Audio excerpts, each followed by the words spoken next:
मुझे रखेगा, मुझे छोड़ेगा। जस्ट इमेजिन कि उसके दिमाग पे कितना प्रेशर पड़ता होगा, कितना ज्यादा। तो मर्दों को तो क्या है, मर्दों को क्या है, आज मैंने आपको मैं एक जोक सुनाती हूँ कि आज ही मैंने एक ट्विटर पे देखा है कि हमारे हार्ट में 4 कॉलम्स है, लाइक यू नो, ये 4 कॉलम ये 4 कॉलम है 4 शादियों के, 4 औरतें रखने। हमारे भी हार्ट में 4 है, हम क्या करें, उसका मैं वो कहती हूँ। ये कितना मतलब एक अजीब सवाल है। देखिए, किसी ने लिखा कि एक थ्योरी अपने अपने हिसाब से एक थ्योरी बताई उसने कि भाई 4 हार्ट है, मतलब एक हार्ट में 4 हिस्से हैं, तो हम उसी लिए 4 शादी करते हैं, मैनेज कर सकते हैं, मतलब आदमी लोग। और तो मैं पूजा जी और भाई नीरज जी से पूछना चाहता हूँ, अरे भाई ये उसका ख्याल है, अब उसके ख्याल पे आप पाबंदी लगा रहे हो। हाँ, वो ये ख्याल इस्लाम के नाम से आपको बोल रहा है, तो वो इस्लाम के नाम पे झूठ बोल रहा है। बल्कि ये 4 शादी की जो आयत है, सूरह निसा की आयत नंबर 3 है। मैं आपको यहाँ पर उस आयत की तरफ भी ले जाना चाहूँगा।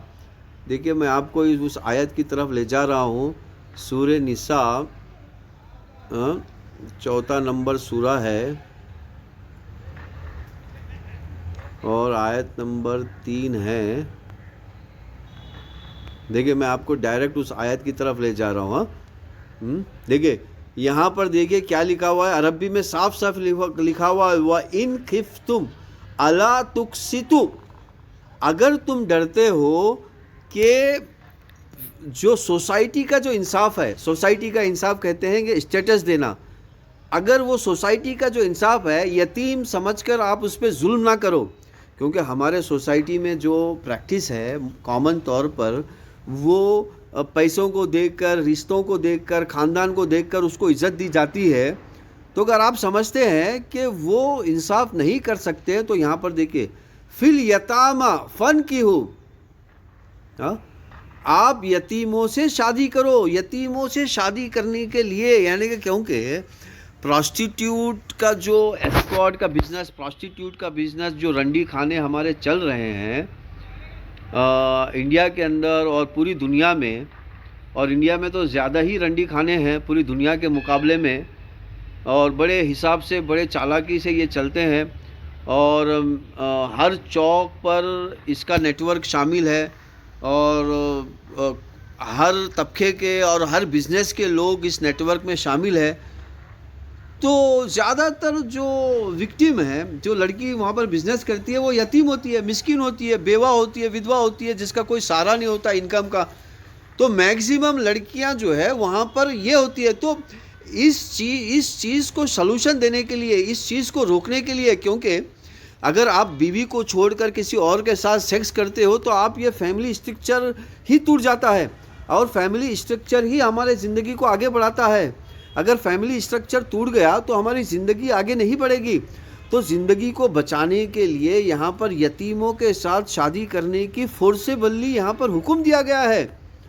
तो अगर आप पहले प्रेफरेंस यतीमों को दो, अच्छा, फिर एक तो आपने शादी कर ली, चलो अपने मर्ज़ी से, लेकिन दूसरी अगर शादी करना है तो आप यतीम से शादी करो, ताकि वो उसको एक सहारा मिले। तो यहाँ पर ये अरबी की आयत है, साफ साफ मैं आपको बता रहा हूँ यहाँ पर। और फिर भी आप जो है ना, लोगों की प्रैक्टिस को आप यहाँ पर देखिए, आप उल्टा अटैक कर रही हो लोगों की प्रैक्टिस को। आप इस्लाम बताकर, भाई अगर वो इस्लाम के नाम पे शैतानियत पे अमल करते हैं या किसी और चीज़ पे अमल करते हैं तो ये उनका फेल है। मैं ये कहता हूँ कि ये मतलब ये उनकी इनफरादी आज़ादी है, वो इनफरादी आज़ादी से अपना कुछ कर रहे हैं तो ये गलती नहीं है। लेकिन अगर वो इस्लाम के नाम पे कर रहे हैं तो वो आपको उल्लू बना रहे हैं, आपको बेवकूफ़ बना रहे हैं। तो आपको समझना है, आपको लड़ना है। इतनी बेवकूफी की बातें होती हैं कि मतलब आप समझ ही नहीं सकते हो क्या बोल रहे हैं, जब हंसाई कर रहे हैं अपनी, और कुछ नहीं। तो उनके लिए अच्छा है, लेकिन ये भी समझ नहीं पा रहे हैं ये लोग, और बहुत लोग इसके अगेंस्ट भी हैं, बहुत लोग इसके अगेंस्ट बात करते हैं। What is done is the best